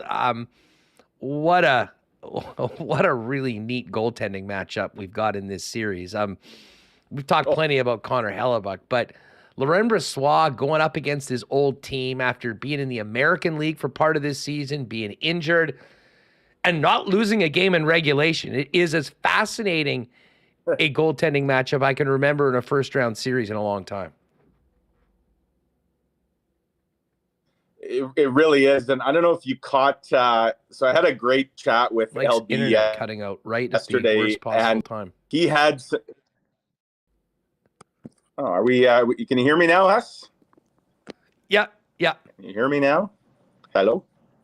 Good. All right. LB, yeah. So I had a great chat with him yesterday. I don't know if you saw, he had some zingers, all in good fun. He said, bragging rights, right? And how, him and Connor Hellebuck are good buddies. And he said, whoever, this was a good one. He said, whoever wins this series, the other guy isn't going to hear the end of it. And isn't that true? You know that Hellebuck and Brossoit will be trading friendly barbs. And I like this line. He talked about how he learned so much from Connor Hellebuck. And he kind of threw in a shot and said, I sat on the bench watching him so much. I couldn't help but pick up things from his game. But then he says this. So, yeah, he influenced me in a positive way. Now it's time to use it against him. Almost like the insinuation that you've created a monster. I love it. It's a great storyline. It adds an extra element of fun. And it's a great story because this is a guy, Laurent Brossoit, that was toiling in the minors earlier this year. And here he is. They got 4 goalies right now in the mix, and he's the guy that gets the game 1 start. Obviously, the Jets have some familiarity. They're going to want to try and get to him early. And, Huss, if the Jets can see some of Vegas's other goaltenders this series, I dare say that bodes well for Winnipeg's chances if they can get a look at the likes of Jonathan Quick, Aiden Hill, Logan Thompson. If it becomes a revolving, it's a good sign for Winnipeg. No doubt about it. Mike, listen, loving all of the coverage in the Winnipeg Free Press. We'll look forward to tomorrow, of course, at freepress.com as well. Enjoy game 1 tonight. It should be a lot of fun. Jealous that we're not there, but hopefully we'll have a great series to see here in Winnipeg and maybe back for a 5th and, dare I say, potential 7th game in Vegas a little later on. Be well, and thanks for doing this. All right, enjoy the game. Take care. Great stuff. All right, there is our pal Mike McIntyre with the Winnipeg Free Press in Vegas. We're going to stay in Vegas and get a little bit more on the home team, the number 1 seed Vegas Golden Knights, with Ken Boehlke from Sinbin.Vegas in just a second. And before we do that, again, a huge thanks to Princess Auto for the incredible hospitality in the last week out covering the Grand Slam Princess Auto Players Championship on the curling tour in Toronto. What a great week that was. Princess Auto, I know the Princess Auto staff will be a lot of Jet jerseys running down Princess Auto HQ today in Winnipeg before game 1 tonight. Princess Auto is where you'll find the best deals on the most unique assortment of tools and equipment around. Everything you need to complete the projects on your list or start something new is at Princess Auto. You can pop by and see them at one of 2 Winnipeg locations, Panet Road, Portage Avenue West, or shop online 24/7, 365 at princessauto.com. 2 days away from game 2 and 2 days away from the big grand opening with our friends at Consolidated Supply of their new showroom down at 1395 Niagara Road East. Thursday after the show, Remis and I are going to be ripping down there. We'd love to see you there. They're going to have food trucks and refreshments, some raffle prizes, and be able to get to check out everything Consolidated Supply has going on as the leaders in irrigation systems, artificial turf, new and used golf carts, and other great options for your property, including hot tubs and amazing outdoor kitchen options and small engine parts and repairs. Pop by and see them anytime at the showroom, which is open to the public now at 1395 Niagara Road East. But join us Thursday after the show. 2 to 8 is the time, and of course they'll finish up and then saddle up somewhere to watch game 2 between the Jets and Golden Knights. Find out more about Consolidated Supply online at cte.ca. Well, game 3 Saturday, game 4 Monday. You got your whites ready? Well, if not, get on down to Royal Sports now. Heck, get in time for game 1 tonight and get in that playoff field before the home games begin. Royal Sports is stocked, ready to go with retro reverse white jerseys, road white jerseys, as well as the white heritage jerseys. Whatever you like, Royal has got you covered. Tons of white hats and more, and other whiteout gear for the Winnipeg Jets. They, of course, are the best selection of licensed team gear, not just for the Jets, but also the Bombers, NHL, NFL, tons of new Jays stuff as well coming in. And spring stock is arriving daily with soccer, baseball, softball, tennis equipment, and a huge selection of bikes, all down at 750 Pembina Highway. Follow them on Instagram at Royal Sports Pembina for the latest merchandise drops and sale information. And hey, we're finally here, playoff game number 1. Where are you getting together with your crew tonight for the game? May I suggest your local Boston Pizza, your whiteout headquarters, and have awesome specials, a new triple play platter featuring Thai bites, cactus cuts, and cheesy Bandera bread, and your chance to win tickets to a Winnipeg Jets home playoff game. BP, the place to be tonight. Huge screens, big sound, spin to win prizes, and more. Make your plans to get to Boston Pizza tonight for game 1 of the playoff series. And of course, if you don't have tickets on Saturday or Monday, the next best place to watch the game is your local Boston Pizza. All right, more on this series right now. Let's welcome in the host of Sinbin.Vegas. You can find them on Twitter at Sinbin.Vegas and online at Sinbin.Vegas. It's Ken Boehlke back on Winnipeg Sports Talk. Ken, here we go. Playoff time tonight. How are you? Let's go. It's time. I love the playoffs. Let's do this. Yeah, it is. I mean, what a crazy season the Winnipeg Jets have had. An amazing start, a terrible run of a couple months, and then sort of finding their way with their backs against the wall, and in some ways playing playoff hockey for the better part of the last 3 weeks or so just to get to this point. Tell us about the Vegas Golden Knights season, because when you think about, you lose your captain for half the year, you rotate goaltenders with 4 guys playing significant times, and yet still able to win the Western Conference. I think it speaks to the depth of this team, and certainly Bruce Cassidy, I'm sure, deserves a lot of credit for what he's done behind the bench. Yeah, no doubts. Season started off real good when they were healthy. They came flying out of the gates, 13-2-0. There were, I think, 3 wins. All 3 were against the Jets in that first 15 games. It might have only been 2, but then there was another one a little bit later. And then for about a 30-game stretch there, they were basically a point-per-game team. And they stayed at the top of the standings. They were still in the right place for most of that. And we kind of felt like, all right, well, eventually they're going to have to turn this back on. You can't be a point-per-game team for 65 games and still feel like you're what you're supposed to be. Right after the All-Star break, that's when they really turned it back on. They started playing really good hockey. They were much more consistent, winning a lot of games. Even the nights where they didn't necessarily have it completely, they were finding ways to win. A lot of coaches like to say when you don't have your best game, you still win. That's the mark of a good team. They were doing a lot of that. You're right. They went through the goalie thing. They've gone through a lot of injuries with Stone being out. Eichel was out for a little while. Depth has kind of manifested in a way where it's really been more system depth. They play the same system no matter who goes into the game. They do not allow a lot of dangerous chances. They keep plays to the outside, and they just clog up the neutral zone. And that has made them very, very good over the course of basically the last 2.5 months since the All-Star break. Now, I want to ask you about the trade deadline, because we saw a ridiculous arms race in the East, unlike maybe anything that I can remember before.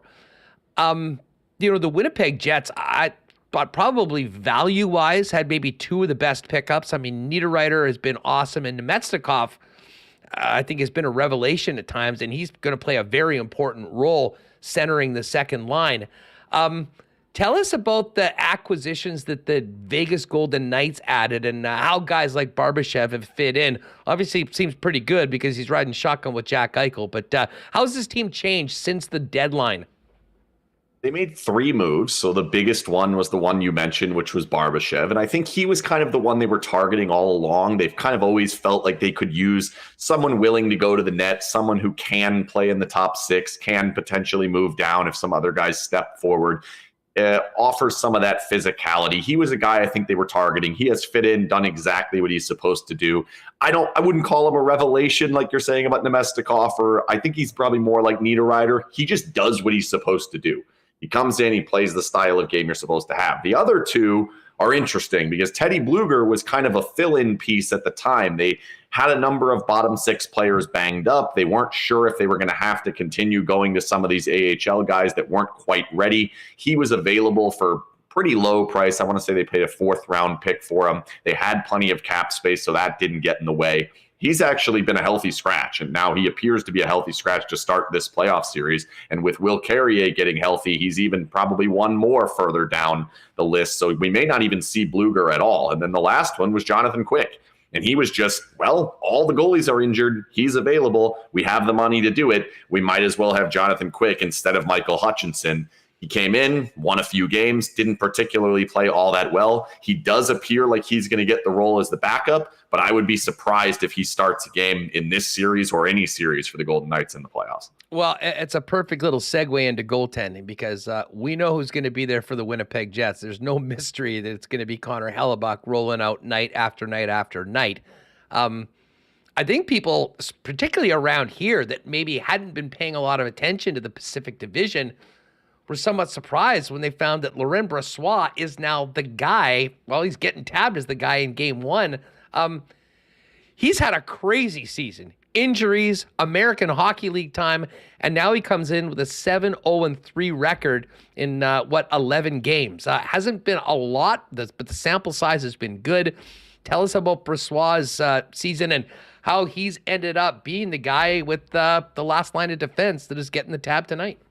And you missed one word, waivers. He hit waivers at one point in the middle of this season. That's how you get to the minors. Right. That's a good point. That's a good point. But he was injured. They plucked him through waivers and he goes unclaimed. He gets down there and he was disastrous. Actually, he had played 2 AHL games before he had to go through waivers because he was on one of those conditioning stints. Conditioning stint.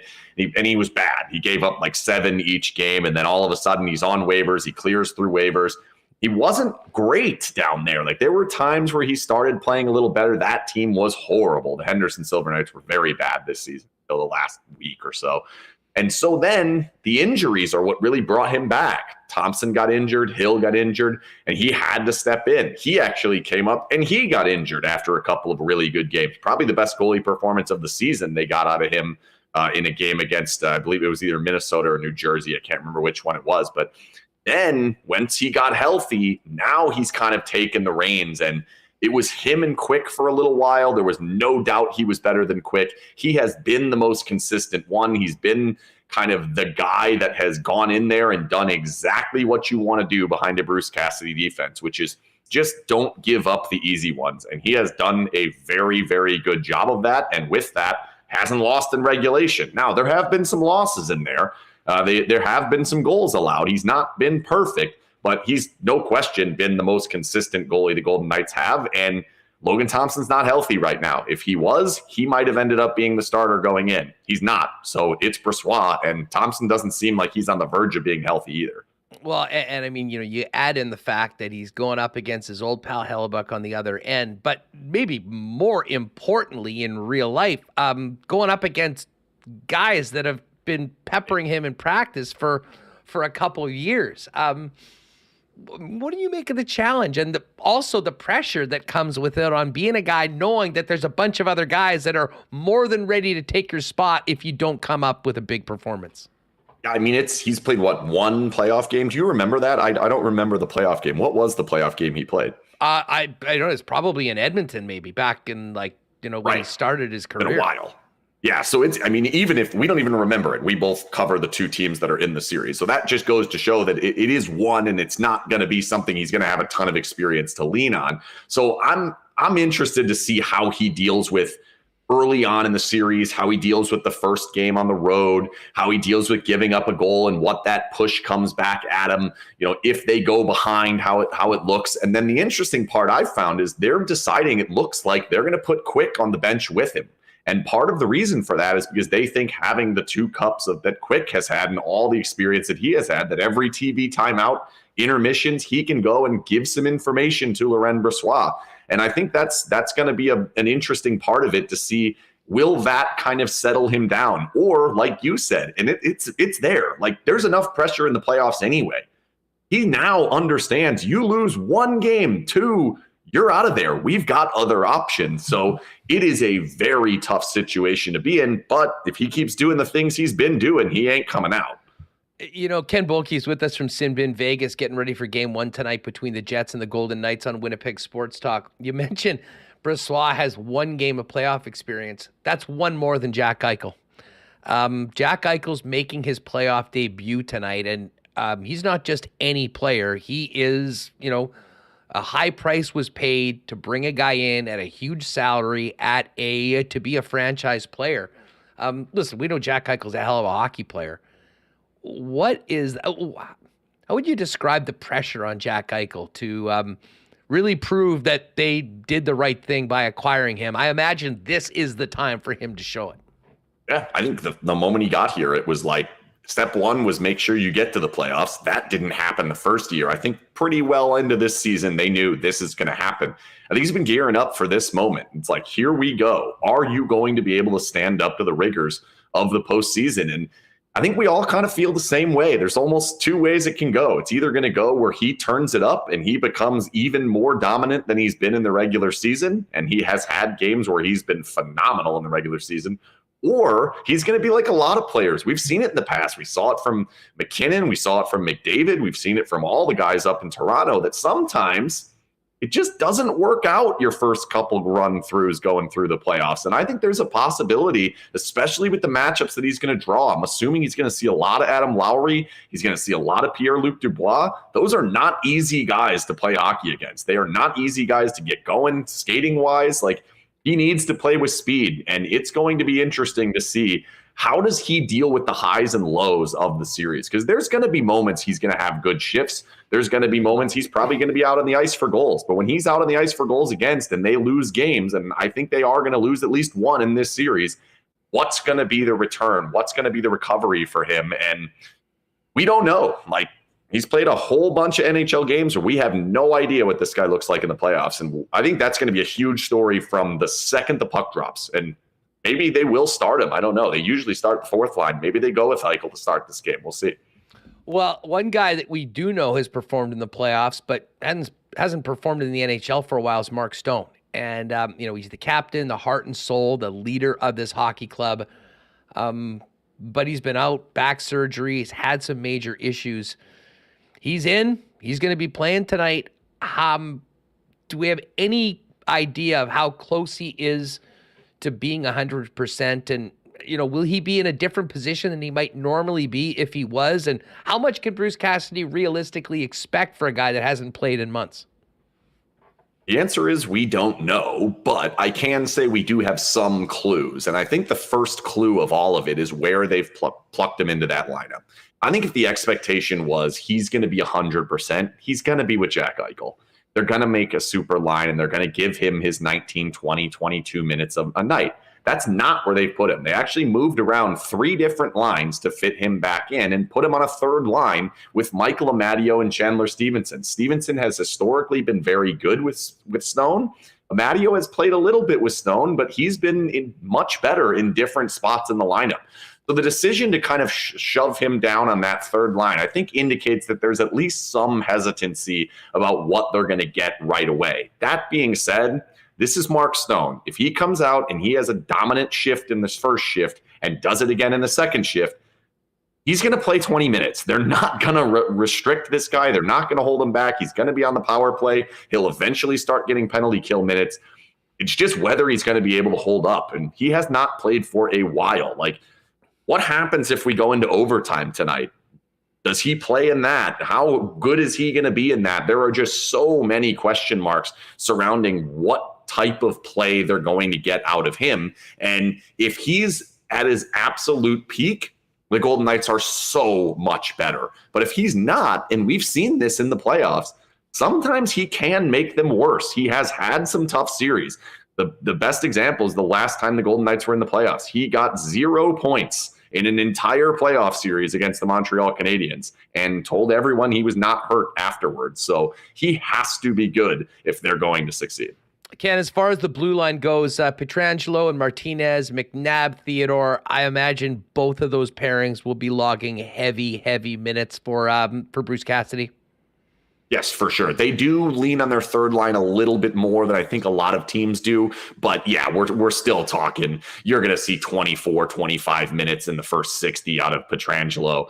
I would imagine something similar for Theodore with a little bit more offensive zone starts for him. But yeah, they will use White Cloud and Hague. And White Cloud, Manitoba boy. So they got to get him in there a little bit, right?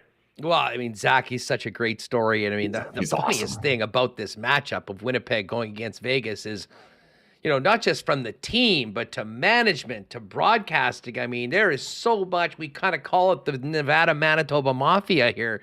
And they'll all be there. And I mean, all those guys will want to put their best foot forward, certainly on the ice. Just one more before we go.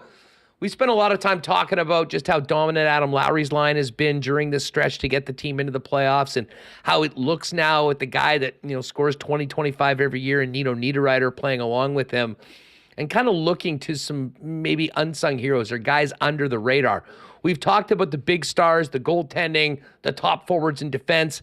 Is there a player or two that we haven't mentioned that you think is going to be very, very impactful one way or the other as to whether the Golden Knights can beat the Jets in a best-of-7? I'll start with defensively because the Golden Knights have to be good defensively if they're going to win this series. And Alec Martinez has been a block machine, as has Braden McNabb. I think those two combined. One of the things we've noticed with teams that struggle against the Golden Knights is they just can't get their shots to the goal. And that's part of the reason why the Golden Knights played four different goalies and won 4 games in a row, because the shots don't even get there. And if this is how the Jets deal with getting shots through against the Martinez and McNabb group, that's going to be very, very important. Can they get those shots through? The other one, if we flip it to the other side, it's 2 different guys on 2 different lines, and it's Michael Amadio and Phil Kessel. At different times, both of them have had success. They've potted some big goals. They both like to go to the goal, which is not something we've seen out of either of them in their careers much. This year, they're doing it. They're going directly to the goal, and they've made big-time plays in big-time moments. And I think that's the type of scoring that you have to get if you're the Golden Knights, something that they haven't gotten historically when they get the playoff series. They've dried up a little bit, and that's because some of the top guys have. Marchessault, Carlson, Stone, at times when Pacioretty was here. It did dry up Theodore, Pietrangelo. They're going to need some depth scoring. And it's weird because those depth scoring is actually on the second line and the third line. So it's not your normal fourth line depth scoring. They're going to need something out of those guys. And I'm looking more at Kessel. I think Kessel playing with Smith and Carlson is going to be interesting. He's going to make a huge impact on this series one way or the other, because either he keeps up and they can utilize that line defensively and they score, or he doesn't and they have some ripple effect down the lineup and they're going to have to find some different matchups. And that would be a problem. Oh, man, just cannot wait for puck drop tonight. This should be an awesome series, both in Vegas and here in Winnipeg. Just before we go, Ken, I mean, I think there is a cautious optimism. I think that around here, Winnipeg Jet fans are feeling, well, much better about their team now than they were about 3 weeks ago. I can guarantee you that. And I think there's an argument to be made that what the Jets had to go through and step up might prepare them even better for the early part in the series. The Knights, as we've discussed, have gone through a lot this year, and yet they won the Western Conference. This team has been so successful since they started, with the exception of missing out last year. How would you describe the vibe around the fan base in the city going into this game tonight? I think they kind of feel almost slighted, I would say, that you look around and most people picked Edmonton. There are certainly people picking Winnipeg in this series. Even if Vegas does get through Edmonton on certain brackets, people have Colorado, Dallas beating them. Hardly anybody's picking the Golden Knights to win the Stanley Cup. Like, there's been, they're the number 1 seed in the Western Conference, and I think they're probably getting 2-3% of the brackets. You look at these models, it feels the same way. I think the fans, the city, everybody's kind of sitting here saying, okay, all right, you doubt us again. Go ahead, see how that goes. And they very well might come out, and would it shock anybody if they just go nuts in this first game? Like, they've had some real good first games. If it does that, I think the vibe's going to change real quick. But for now, I do think they feel kind of slighted and believing, like, guess what? We're about to prove everybody wrong again. Here we go. Well, I imagine it'll be bedlam in that rink tonight in T-Mobile Arena. It normally is for a regular season game. I'm sure the fans of the Knights will be bringing their playoff A game, and got a pretty good feeling that both these hockey teams will as well. Ken, thanks so much for doing this, and hopefully we'll catch up with you, and you bring the sin bin to the peg coming up on the weekend. Let's go. I'm coming up on Friday. I'm ready. Wear white. We'll see you then. See ya. Thanks, buddy. Sinbin.Vegas is the site. Give Ken and great work he does following the Knights on Twitter at Sinbin.Vegas. All right. Hey, I wanted to give a thanks again to Ben Howard for that generous super chat earlier, and of course T. Konapali. And T. Konapali was mentioning how much he is enjoying the Little Brown Jug generic lager, which just launched. We had a bunch of those on Sports Trivia Night a couple weeks back. It was sort of the first time for most of us to get a chance to try it. It is just great. I've had a few more since then, but it's your basic lager, just better. Impressively standard in the best way, light and clean to taste with a mellow flavor and crisp finish. Now Manitoba can support local without having to move away from the domestic taste they've come to expect with a light beer. Pick it up in 8-packs or by the can through the tap room or through vendors. It'll be available in 8-packs as well at Liquor Marts very soon. Quick golf note. We've got the Zurich Championship this week, and of course, Liv heading to Australia, which should be very different, a very different reception that they've got there as opposed to sort of the mediocre reception here in North America. But not a huge week on tour. That being said, getting ready, start limbering up, getting those swings in, because golf season's coming here very soon in Winnipeg, and no better place to spend your days on the course than Breezy Bend, one of Manitoba's top private clubs with a championship course, top-notch practice facilities, and the best 19th hole around on their beautiful course-side patio. Great men's, ladies, and junior programs. Breezy Bend's the perfect long-term golfing home for you and your family. Find out more at breezybend.ca or give our good friend Corey Johnson a call for more information about becoming a member. And just before we get Remo back in here, shout out to our friends at Aikens Lake who are getting ready to get up there for another summer in paradise. Cannot wait for our annual trip up to Aikens. And if you're thinking about potentially a great friends and family trip or a corporate outing, they still do have availability, over 85% booked for the entire summer. So get on it now.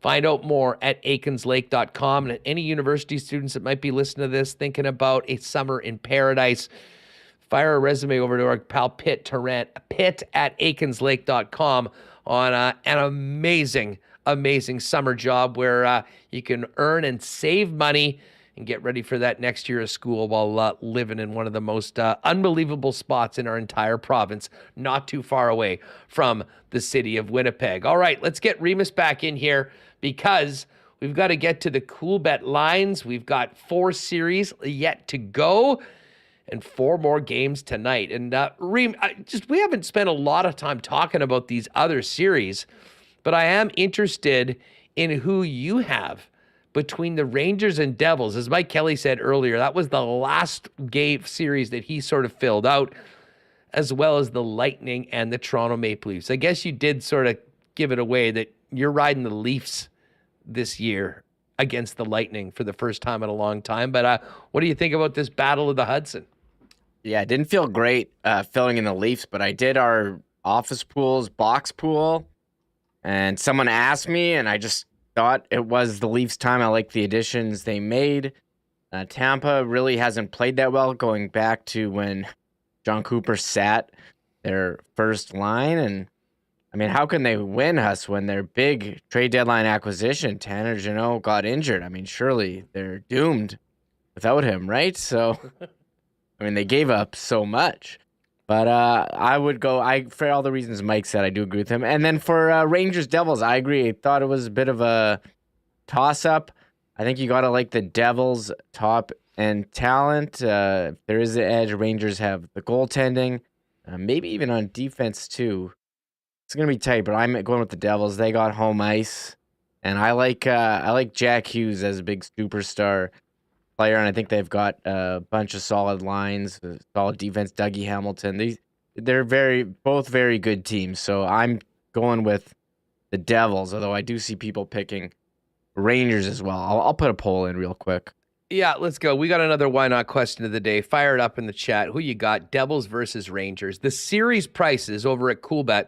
Devils are minus 123 favorites, and the Rangers are plus 105. I kind of like the value on the Rangers. They've got the experience. They've got the better goaltender.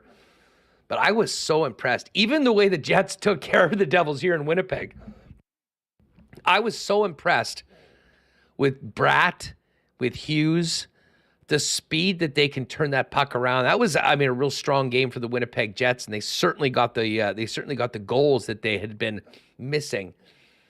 But this is going to be a great series right now. I guess originally I sort of gave the nod to the Rangers. I wouldn't be surprised if the Devils win this game tonight.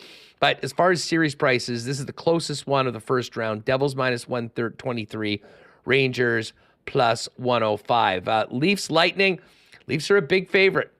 Pretty bigger than Vegas is against Winnipeg, which might surprise some people. Minus 172 for Toronto, plus 145 for Tampa. This number hasn't moved at all in the Jets Golden Knights series. Vegas is minus 154 to win the series. Winnipeg is plus 130. And we've got some other interesting numbers here to kind of just dig into. Scheifele, total goals in the series, over under 2.5. Same number for Jack Eichel, over 2.5. Kyle Connor, over under 2 goals in the series. What? And that's interesting because Kyle Connor had been the guy. But, if you look at this year, Connor got 30, Mark Scheifele got 42. So I think they're sort of going with a little more recency bias. As far as series total games, if you think it will go to 7, you can get plus 220 on that. Over 6.5. So minus 192 for over 5.5. So certainly the bookies think this goes 6 at least, if not 7. Pierre-Luc Dubois total goals in the series is over under 1.5. Josh Morrissey is over half a goal. Will Josh Morrissey score? It's minus 111. So there's all sorts of really, really neat prop bets if you want to click on the series and then make things happen. The final game of the series will be played in Vegas or Winnipeg. And, if you like the Jets to win the series at plus 130, I'd say their best path to do that would be to win Game 6. Again, obviously they could potentially lose in Game 6. But there is a whole whackload of options for you all right there. Click on the series, and then you can collect the player points and whatnot. The other series that gets going tonight is the Avalanche and Kraken. Avalanche are a big favorite as the defending Cup champs at minus 312 for the series, and the Kraken at plus 250. As far as the actual games tonight, though, here are your odds. Devils are minus 139 favorites at home against the Rangers. Rangers plus 118. The Leafs are minus 155 at home against the Lightning at plus 131. Jets, a road dog, of course, plus 124. Vegas minus 146. And the Avalanche minus 195, the biggest favorite on the board tonight. And the Kraken plus 164. And we do have a couple of exclusives. That series exclusive that I put together a couple days ago is still live because all 3 series begin tonight. The New York Rangers to win their series, the Jets to win their series, and the Maple Leafs to win their series, plus 725 in the Lock Shop Partner Parlay section. And then we've got one for tonight. We left the Jets off. I figured the Jets have a much better record when we don't touch them in the Lock Shop, so they're off it. But we do have the Leafs to win, the Avalanche to win, and over 5.5 in the Jersey Ranger game. That one is plus 420. But if you click on Coolbet exclusives, there is a whole bunch of exclusive options, especially with the Leafs playing. So you've got things like, here's the winter storm warning for the Winnipeg Jets. I like this one. Scheifele, 1 or more goals, Morrissey, 1 or more points, and the Jets to win at plus 600. But they've even got a couple on the Blue Jays, all there. Just nice little juiced up numbers if you like the offerings. All there at Coolbet. Use the promo code WST if you haven't played at Coolbet before for a 100% bonus on your first deposit up to $200. Remo, only one thing left to do, and that is just basically start counting down the minutes and hours till puck drop in about 5.5 hours from now.